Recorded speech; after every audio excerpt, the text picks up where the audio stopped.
Современная база медицинских знаний постоянно пополняется новейшими разработками, исследованиями и знаниями. Сегодня одну из самых больших проблем системы здравоохранения – недостаточного уровня профессионализма врачей решает путем дистанционного повышения квалификации.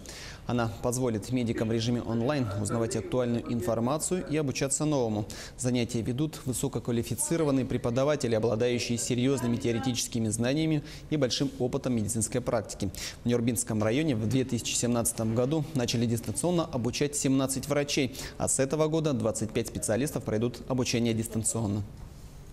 Черпаем оттуда информацию о новых технологиях, в частности в травматологии и ортопедии. Сейчас мы глубоко изучаем методы артроскопического лечения. То есть сейчас там имеются современные методы лечения, малоинвазивные, замена хряща, мозаичная пластика. Мы хотим ее внедрить в будущем и сейчас усиленно ее изучаем, чтобы в будущем население наше снизить заболевания артроза.